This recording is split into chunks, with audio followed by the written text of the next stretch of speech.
Welcome back to Hey, Have You Seen That Film? Where today it's probably one that you most definitely haven't seen. I would be surprised. But we talk about a lot of films on here that a lot of people haven't seen. So, aha! Today we're going to be talking about 1985's King Solomon's Mines, starring Richard Chamberlain and Sharon Stone. It is based loosely on the novel of the same name. I say loosely because it definitely takes its own spin on the film. So the plot or the idea of the movie is about Sharon Stone's character.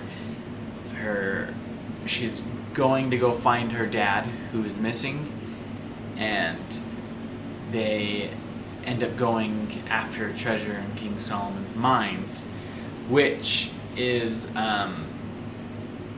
other people are going after it as well. That is just like the short gist of the movie. You know, it's your typical treasure hunting film.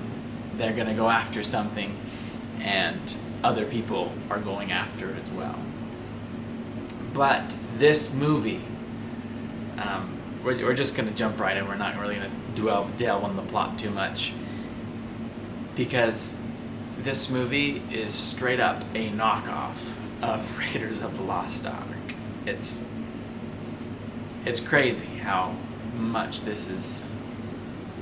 So we have Richard Chamberlain, who plays Alan Quartermain, who is basically the only thing that really comes from the story, the actual novel, and he plays this adventurer in the 1920s, 1930s era who wears a fedora and has a whip and goes treasure hunting. Now, he's not a professor, but Sharon Stone's character, if I remember correctly, if she's not a professor, she for a fact, she is very smart. So it's kind of like they took that aspect and put it into her character, and then they took everything out. They took that aspect of Indiana Jones and put it into her character, and then they kept all the adventure, action, fighter in Richard Chamberlain's character. And so that's kind of interesting. It's like they split Indiana Jones into two different people. But the movie, the reason I don't dwell too much on the plot, A, because it was simple, but B, the story was pretty much, in my opinion, watching it was kind of like, what can we do to get into the next action piece? And then so it's like the story wasn't really fully delved into, and they just kind of were like, oh, okay, we're gonna have like a 2 to 3 minute break of action, and then we're gonna throw in a bunch more of it again, and then we'll take a 5 minute break, and then we're back right into it. And so it was a lot. So if you're, it's a big action treasure hunting movie. The plot just isn't that. There could have been more. It could have been better than it was. So like I said, I'm not even kidding you.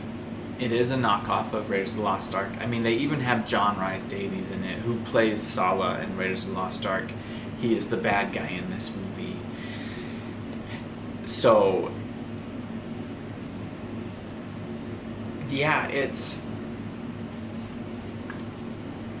if you enjoy treasure hunting and action movies, if you enjoyed Indiana Jones, I'm not going to say you need to watch this or you should watch this. It's more of, if you want to see other 80s attempts on the Indiana Jones craze, then watch not Kingdom of the Crystal Skull,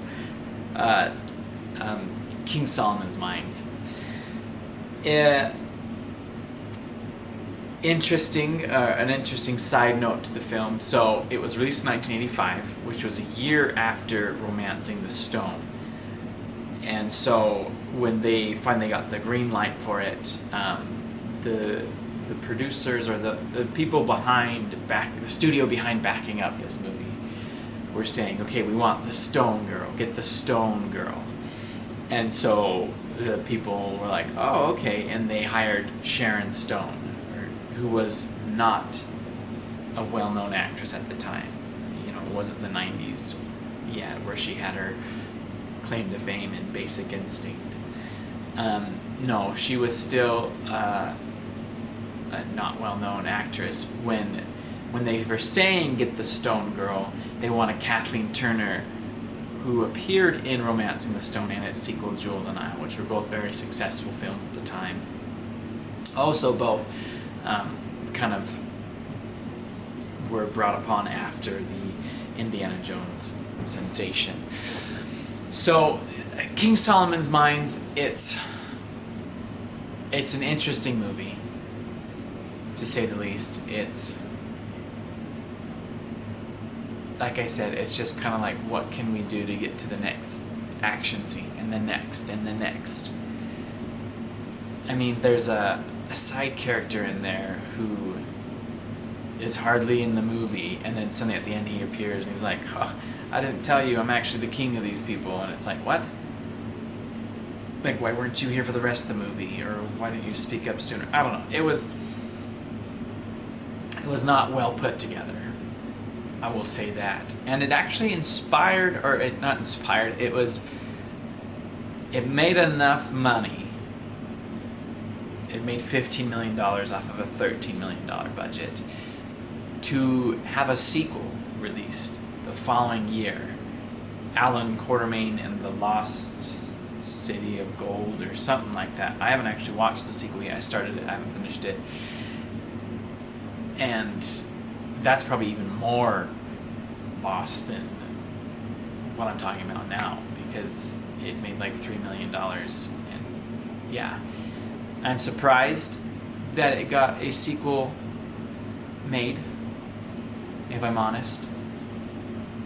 So, yeah, if you're wanting to watch a movie that was purely inspired by Indiana Jones, check this out. If you like treasure hunting movies, watch this. If you like non-stop action, but not particularly like jaw-dropping amazing action, memorable action, check this out. It wasn't the worst treasure hunting film. I have seen some other ones that were interesting, but it definitely wasn't the best. But it was like an hour and a half, so if you're looking just to try something new, watch this. And let me know what you think. You might really enjoy it. One of the more redeeming qualities of it would be, I'd say redeemable, and it was fun. The score is by Jerry Goldsmith, and it was a very enjoyable score. I've listened to it the last few days as I've been thinking about this movie, and it's enjoyable. I think Jerry Goldsmith is a very good composer, and is the score as memorable as Indiana Jones? No, but it still has that sense of adventure to it. So there are some great things in there, but it's also missing a lot of what we would want of a movie that was directly inspired by Indiana Jones. So there you have it. King Solomon's Mines, 1985, starring Richard Chamberlain and Sharon Stone. So if you've seen it, haven't seen it, watch it, whatever, let me know what your thoughts are. And I hope you enjoyed this video. We'll see ya.